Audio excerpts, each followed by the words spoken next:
Paul, writing to the church in Ephesians chapter 4, verse 1, says, "As a prisoner of the Lord, I urge you to live a life worthy of the calling that you've received."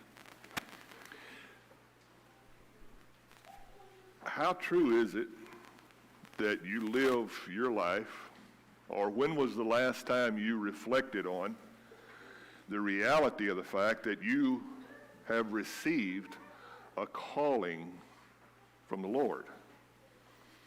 You know, that's an important thing if you stop and think about it for a moment.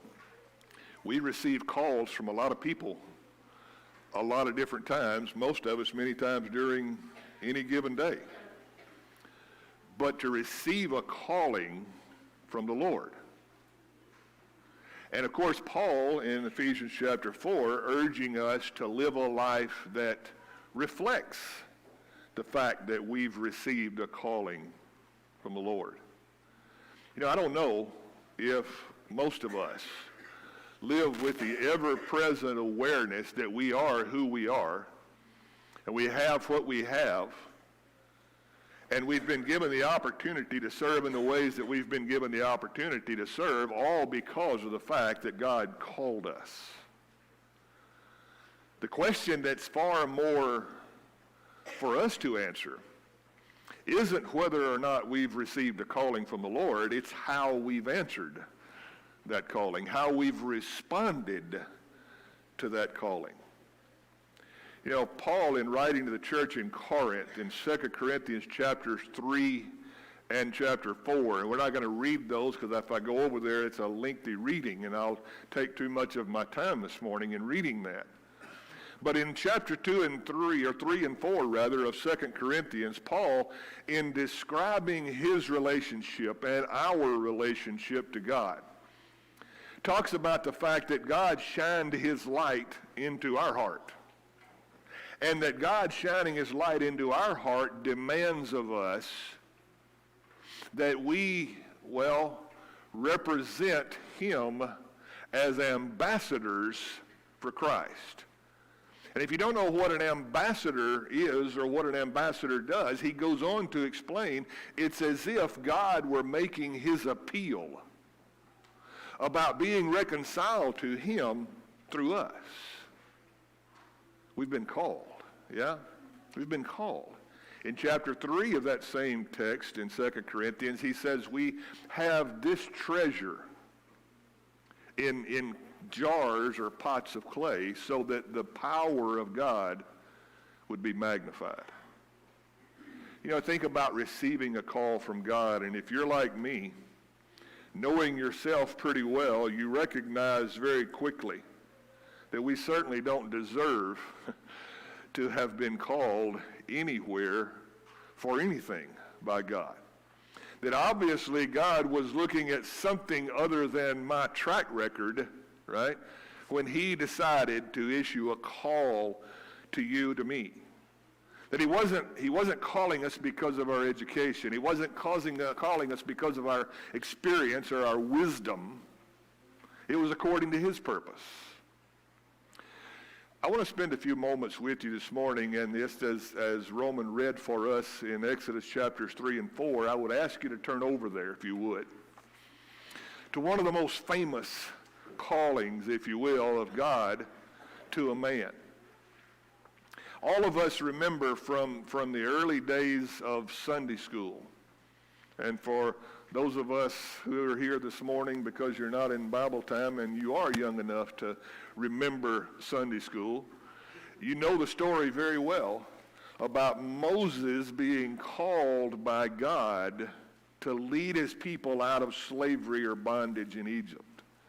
And you remember that concerning the details of that calling that God manifested himself, or he revealed himself to him in the visual appearance of a bush that was on fire, and yet it wasn't being consumed. It wasn't burning up, as we would say. And in approaching the presence of God, God issues to him a call, obviously, to do something that Moses didn't himself feel qualified to do. Now, Moses goes down in history, in Bible history, as one of the most famous characters of all the Old Testament. Maybe not, well, one of the most famous. Among men like Abraham, yeah? Among those whose names come to mind first, Moses is one of those. And he goes down in that role in history because of the way, well, not the way, the fact that he responded to God's call. What I want to spend a few moments with you this morning reflecting on isn't the fact that ultimately Moses did favorably respond to God's call, comply. But I want to go through the process with you for a few minutes this morning about Moses struggling with how to handle God's calling him. Because he did struggle with that. It wasn't something that he just received and said, here I am, God, I'm ready. I'm ready, willing, and able. No, there were a whole series of things that happened between Moses and God that I think gives us a lot of insight into what tendencies we may possess in dealing with the calling of God. Because you see, God still calls his people as much today as he ever has. Maybe in different ways and under different circumstances, and maybe it is never so dramatic as a burning bush that isn't being consumed.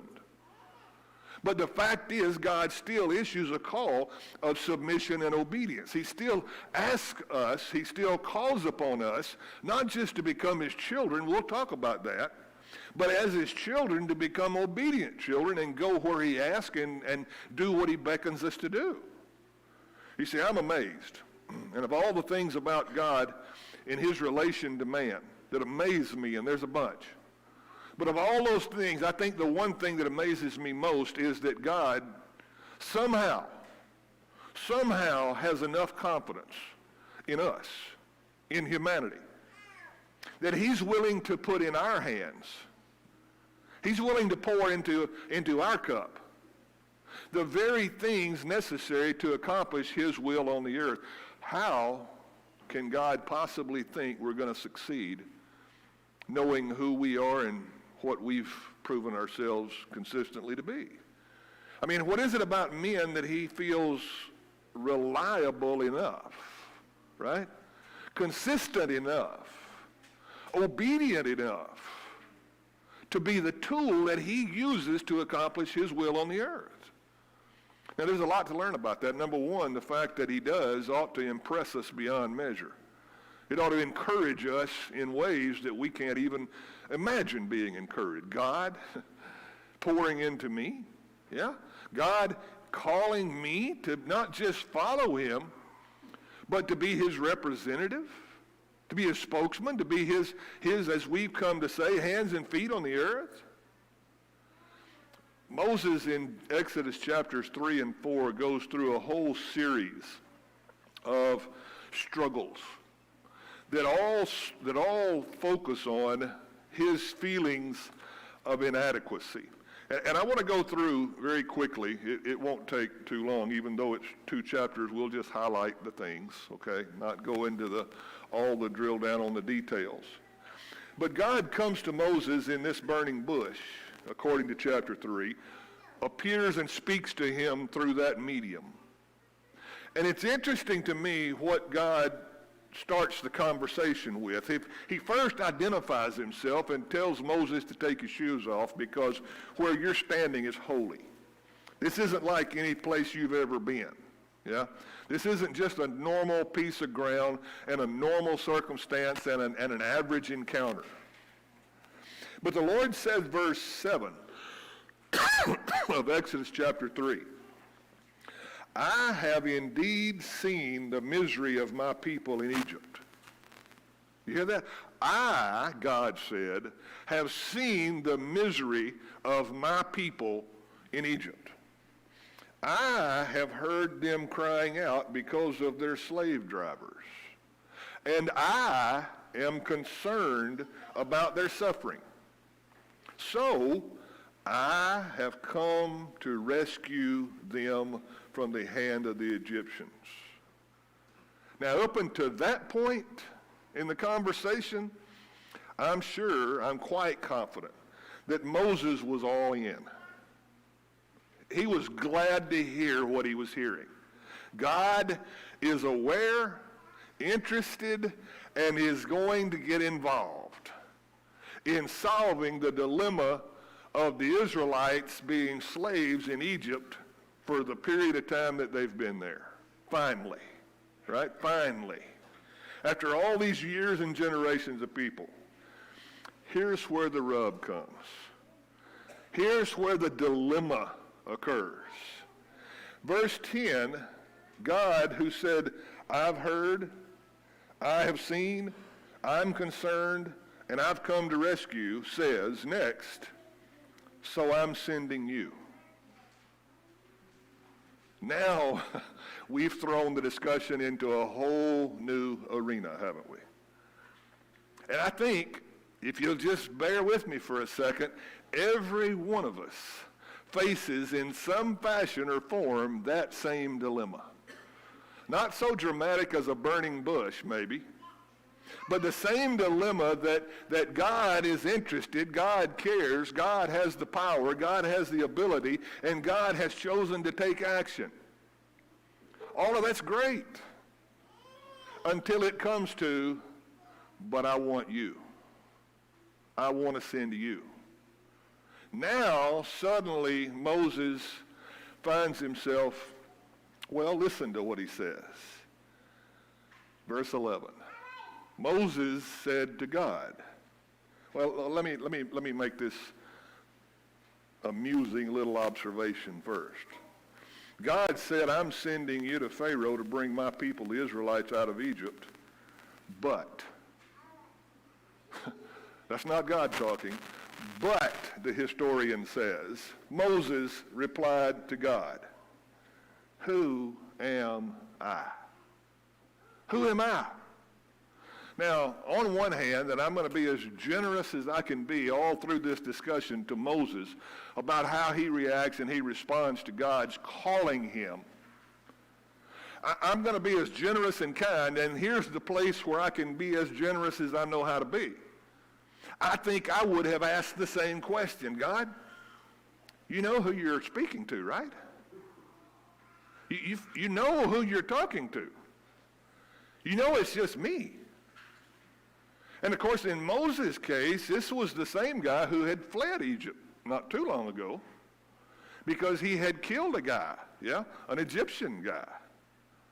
And in fear for his life, he had run. He'd fled. And now God's calling him to go back and do probably the one thing he most of all was frightened to do, intimidated to do. Maybe even scared, we would say, to do. And his first response is what I think probably most of us respond to God's call with. Who am I? Who am I? Now, what does the question, who am I, tell you about Moses' mindset and about his responding to God's call? Who am I? Tells you that Moses is at this moment only considering the fact that in order to deliver the people of Israel from Egyptian captivity, you're going to need somebody who is stronger than I am, right? Somebody who's more powerful than I am, somebody who's more experienced than I am, somebody who has more diplomatic skills than I have. Somebody who can do a lot of things, maybe, and I don't know what all of them were in Moses' mind. But the question proves to us that Moses is looking to himself first and foremost rather than looking to God, who, by the way, prefaced this whole conversation with, I've heard the Israelites' cries. I've seen the pain they're suffering. I'm touched by the deal that they're dealing with, and I'm coming to solve the problem. You see, God initiated the whole calling process by identifying himself as the one who is initiating this action. This is my mission, Moses. This is my work. This is my undertaking. and I'm choosing you. And Moses still doesn't get it. Because Moses' first thought is, well, who am I? Who am I? As if he was the one that needed to come up with the plan. As if it was his strength or his ability or his expertise or his whatever it might be that was going to determine the success or failure of this mission. Don't we do the same thing? Don't we do the same thing? When we receive, however it is that we receive, a prompting from God, a call from God to either to become his child initially, and again, we're going to get to that, but as his child, maybe to become more actively involved in something than we've ever been before. Or maybe to take on a role that we've never felt comfortable with, or we've never felt experience with, or we've never been educated to accomplish. I'm not downplaying any of those things, but doesn't the fact that we're reluctant to accept the call by first asking the question, who am I, beg the question of, well, who are you looking at to complete the task anyway? Doesn't it prove that we're looking in the wrong direction? Doesn't it prove that we're looking at our own feet rather than on the God who called us to this mission? But the next question is one that really dumbfounds me. The next reluctance, or the next objection, if you will, is the one which really, on the one hand and on the face of things, makes me almost reluctant to commend Moses at all. It almost makes me want to throw him completely under the bus. But then I think about what's in back of that resistance or that reluctance, and I realize that that's the root of the whole problem. Because after asking God, he said in verse 11, who am I that I should go to Pharaoh and bring the Israelites out of Egypt? What he asked next is even more astounding. Because Moses said to God, after God reassures him and said, I'll be with you. I'm the one who sent you. It's I who have sent you. Moses, quit looking at you and look at me. Yeah? After he responds to that reluctance, Moses comes up with number 2. He said to God, suppose I go to the Israelites and say to them, the God of your fathers has sent me to you. And they ask me, well, what's his name? Now, let me be fair. If the Israelites, after 400 years, had asked Moses, which God? Which God? I'm not commending it or recommending it or endorsing it, but I am understanding it because for 400 years they've been exposed to worshiping every kind of God you can imagine in Egypt. And that's no excuse. There's no justification for it. But I could almost understand that maybe they would ask that question because we've got a generation of people who have grown up and Egypt's all they know, other than the verbal passing down of experience from their ancestors about Jehovah God, the God of our forefathers, yeah? I can almost understand the Israelites if they ask, well, which God? God who? But doesn't Moses have the answer for that question already? Doesn't Moses know which God? Why does Moses have to ask God, who are you? That blows my mind a little bit. That really disappoints me a little bit, yeah? But let me say again, on the surface of things, yeah, it's all that. But the root of it is, you know what, that's the whole problem. That's the whole issue. Not that he doesn't know God's name, but that he's forgotten who God is, obviously. Or he wouldn't be acting like he's acting. He wouldn't be asking these weak questions that he's asking. He wouldn't be nearly so reluctant as he is if he knew who God was. I mean, really knew who God was. Not just know his name. I'm going to tell you something. A lot of us know God's name. A lot of us know God's name. A lot of us even know a lot of other facts about God. But that's not what Moses is struggling with here. The question isn't if we know who he is, or what his name is, or what some of the facts surrounding him is. The question is, do we know him? Do we know him? That's the question.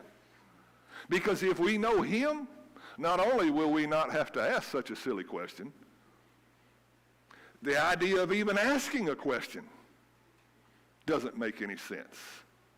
This is God. Any objection or resistance I have is futile. Not just because God can do what God can do, but because God has always done what God can do, and he's given me how many illustrations and examples and how long a history of proving to me that he's always faithful. He's never sent a man on a job that he didn't give him everything he needed to accomplish it, to succeed. God's never undertaken a task that he didn't bring to fulfillment. And here I am on the horns of a dilemma about, well, who am I going to tell him sent me? Moses, you should have known the answer to that question a long time ago, my friend. Really? Yeah? But again, I look in the mirror and say, sometimes I'm not sure I know the answer any better than he did. I've never asked God who he is and what his name is. I've never been that brash. But I have sure acted like I didn't remember who God was a few times, haven't you? I've sure acted like I've forgotten who God is. But fortunately, God, who I guess from a human viewpoint, if he were going to get to the point that he said, you know what, forget it. This would have been a good place for that. You know what, Moses, I'm sorry I asked. Yeah? You're not the guy. You're not the guy. Rather than do that, he said, I am. You tell him I am. Now, what does that mean? It doesn't mean much to us. But I'm going to tell you, it means a great deal to Moses. And to anybody who knows much about Hebrew scripture and Hebrew culture. Because God had identified himself as I am. Well, you know the story. You know the story. Even Jesus, many generations from now, when he's put in a situation where he's forced to identify himself, if you will, calls himself who? I am. Now that means a lot of things, and I'm not going to try to go into all that means because I'm not sure my little brain wraps around all that means. In fact, I'm pretty sure it doesn't. But the God who always was, who always is, and who always will be. The God who never changes, who has no beginning and who has no end. Whose will never changes, whose power never changes, whose wisdom, whose plan, all of that. And a whole lot more is packaged up into this I am. That's almost like saying, you can't put a definition on me. I am. That's the answer, I am. Now,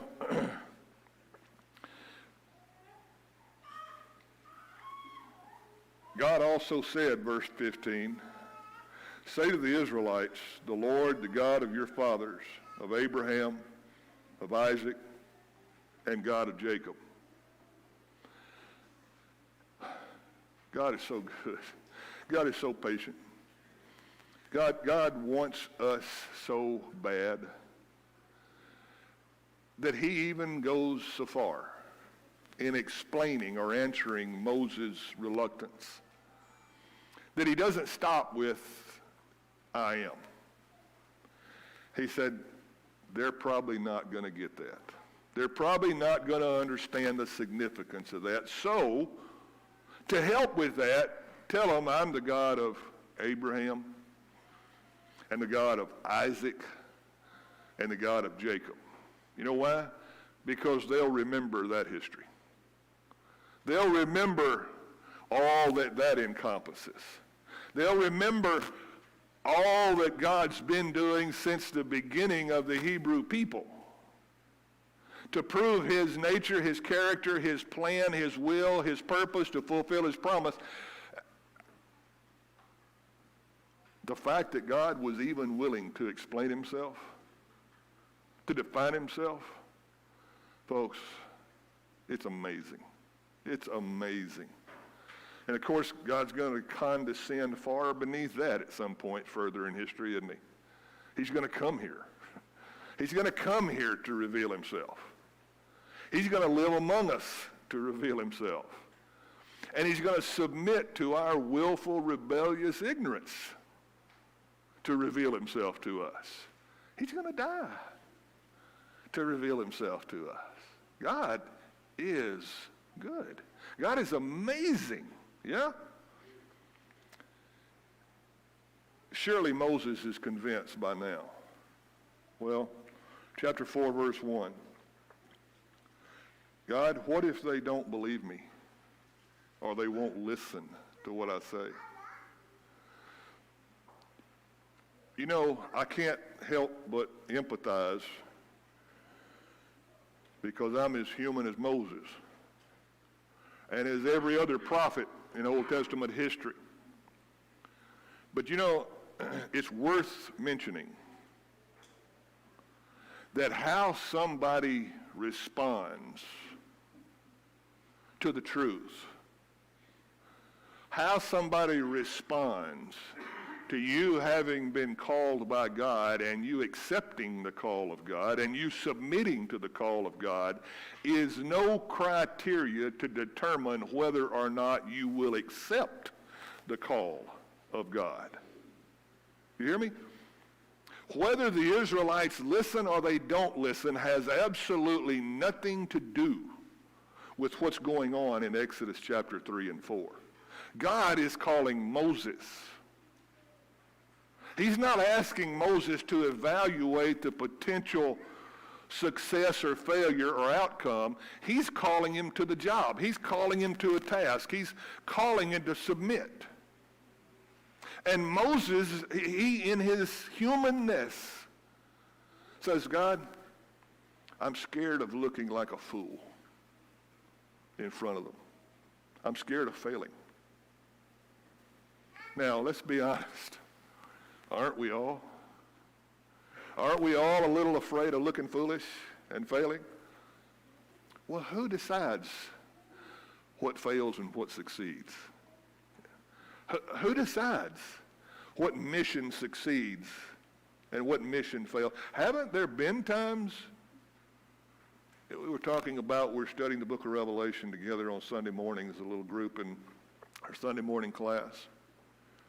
And we were talking about the fact that there's so many misunderstandings surrounding the interpretation of the book of Revelation, and I'm not going to get into all the details of that because that's not a 3-minute, and that's all I got left for that anyway. It's not a 3-minute discussion. But let me just say it this way. One of the things we discussed this morning was the fact that in order to interpret the book of Revelation as many people popularly do today, okay, as the secular mind does today, and a lot of other Christian-minded folks as well. In order to interpret the book of Revelation that way, the way it has been or is being interpreted very often, requires that we accept the fact that Jesus said he came to establish his kingdom, but he failed. He didn't get it done. They killed him. But he's going to come back and try again, and he's going to do better next time. Anybody in here believe that? Anybody in here think that's even close to reasonable? And if you do, let me just ask you, why do you have any more confidence in him this time than you did last time? If he couldn't succeed last time, why do you think he's going to be able to succeed this time? See, that's inconsistent, and I'm not talking about just the interpretation, modern-day interpretation of the book of Revelation. I'm talking about this whole concept of basing whether I participate or whether I'm involved or whether I follow God on whether I think it's going to make me look good or not. Listen, it's not about you. It's not about me. It's about God. It's about him. It's about his mission. It's about his work. It's about his power, about his wisdom. And here we still struggle with that, don't we? Always have. What does the fact that, well, how many times, Isaiah, Ezekiel, how many times did God tell the prophets, they're not going to listen. They're not going to listen, but they're going to know a prophet's been among them. The truth's been spoken. The opportunity's been given. Now, I don't know God's plan any more than anybody else does, but listen to me, it's God's plan. And for me to decide that based on my level of comfort or my deciding what the outcome might be, whether I'm going to participate or not, who's in charge here? Who's in control? Who's still sitting on the throne? Who's still calling the shots? What if they won't listen? Which really means, what if I look like a failure? Remember, you're following God, yeah? God doesn't look like a failure. He isn't a failure. Oh, it may seem from human evaluation so, but is it ever? Never, never. So God tells him, what have you got in your hand, Moses? A staff, a stick, a walking cane. He said, throw it down on the ground. What happened? Became a snake. Became a snake. He said, now pick it up. That would have been harder than throwing it down, by the way. Picked it up. Became a walking stick again. He said, put your hand inside your coat. Put his hand in his coat, and it came out leprous. Leprosy, the most dreaded disease of all. He didn't put it back. He stuck it back in his coat, pulled it out, and it was as clean and white as a baby's hand. Now go, God says. Go, God says. He said, if they won't believe that, then take a cup of water and pour it out on the ground, and it'll become blood. Moses, verse 10 says, pardon me, Lord. I love it. I do. But I have never been eloquent, neither in the past nor since you have spoken to your servant. I am slow of speech and tongue. But God, I'm not good at it, right? I'm not qualified. I can't do it. I don't speak well enough. I don't understand well enough. I'm not educated enough. I'm not strong enough. I don't know enough. Whatever. You fill in the blank. It doesn't matter. I'm not enough. And you have to scratch your head. I do at this point and say, are you still wrestling with you're not enough? You weren't enough when this thing started, and you won't be enough when this thing's all done. God is. God is enough. And God says that. He says it more eloquently than I do. He said, who made your mouth? Who made your mouth, Moses? Do you think I don't know about your mouth and you're speaking whatever it is? You think I don't get that? I can handle that. I can deal with that. And then, finally, it just comes out. Finally, it just comes out. But Moses said, after God told him, I will help you speak. I will teach you what to say. But Moses said, pardon me, Lord, one more time. Please, God, send somebody else. That makes me want to cry, really. That brings me almost to tears. What could God have said? What could God have done that he didn't say and that he didn't do? That could somehow have convinced Moses that I'm the one who heard the need. I'm the one whose power is going to solve the problem. I'm the one who's issued the call. It's my mission, it's my work, it's my plan, it's my promise, it's my will, it's my kingdom, it's my church, it's my family, it's my body. When are we going to get over but me? But I've got every excuse, every reason, every justification. Well, I was amazed that the second time Moses opened his mouth and asked God who he was, God didn't strike him dead. I'm amazed. But I am overwhelmed by the mercy and the compassion and the patience and the forgiveness of God when Moses, after 4 other objections, says to God, that's not enough to convince me to respond to your call. Send somebody else. And rather than kicking him out, he says, where's your brother Aaron? Bring him here. In fact, don't bring him here. He's already headed this way. He's already headed this way, and he's excited to see you. And when he gets here, you explain to him that he's going to be your spokesman. I'm still calling you. I'm still not letting you off the hook, so to speak. I'm still going to use you. Well, let me ask you, and this is one of those things for me. After all this, why is Moses still the one who led the children of Israel out of Egypt? Where's Aaron in this whole deal?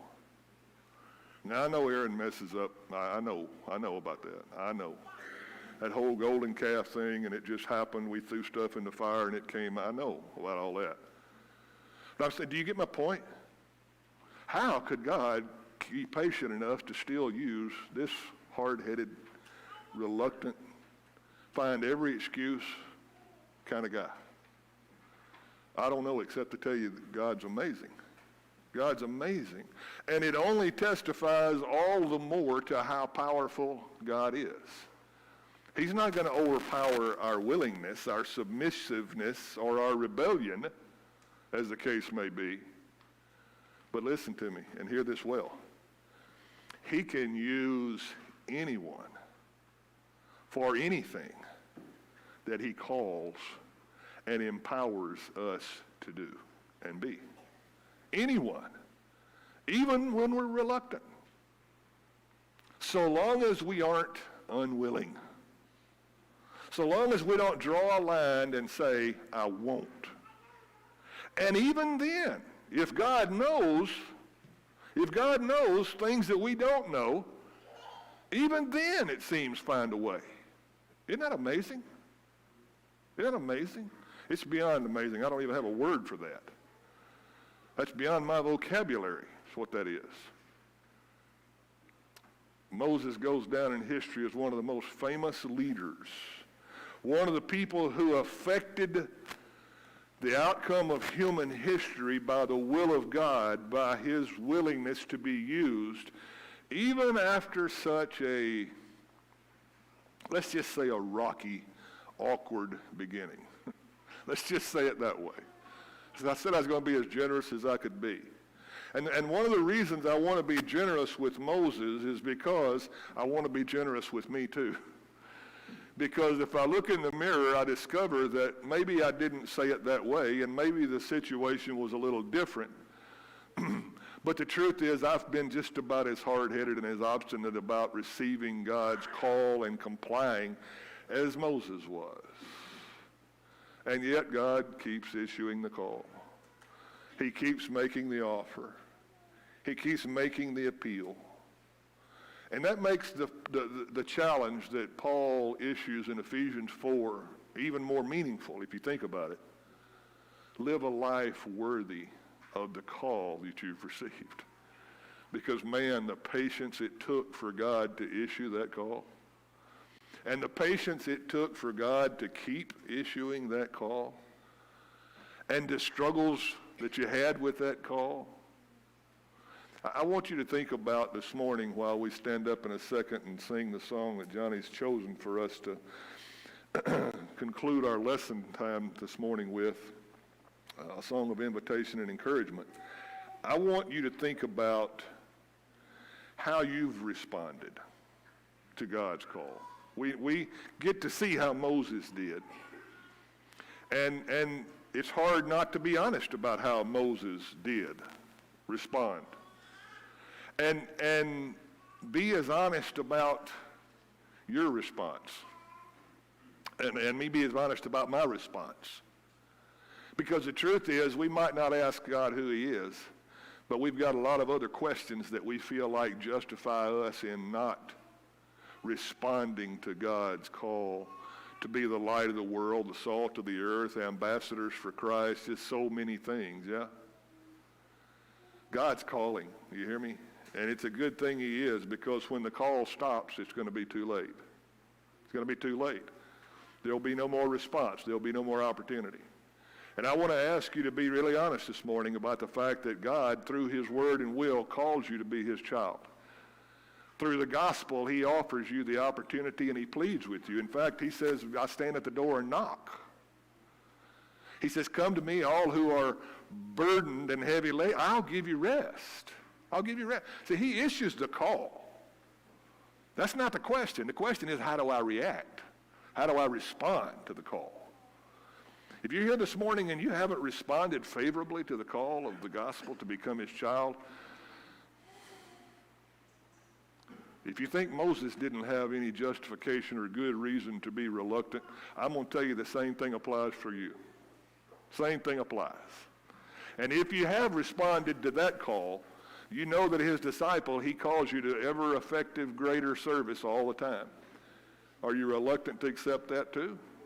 Are you resisting that call as well? If so, just think about what that means. Think about what a privilege it is, what an opportunity presents itself. What a sad day it'll be when that call ceases. We can help you this morning in any way. Please give us the opportunity to do that while we stand and sing together.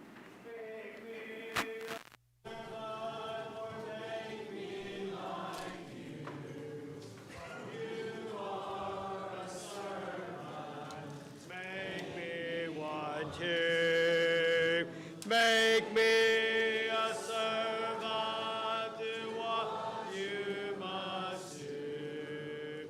To make me a servant, Lord, make me like you. Open my heart, Lord, and teach me to care. Open my hands, Lord, and teach me to share. Servant to others is servant to you. So make me a servant, Lord, make me like you. To love my brother, serve like you do.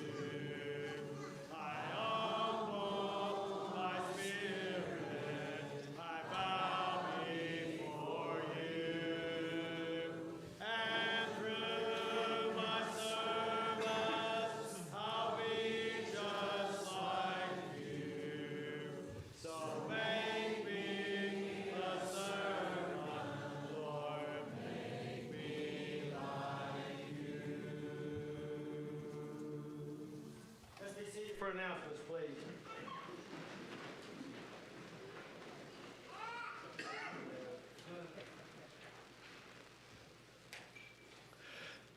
Good morning, church family.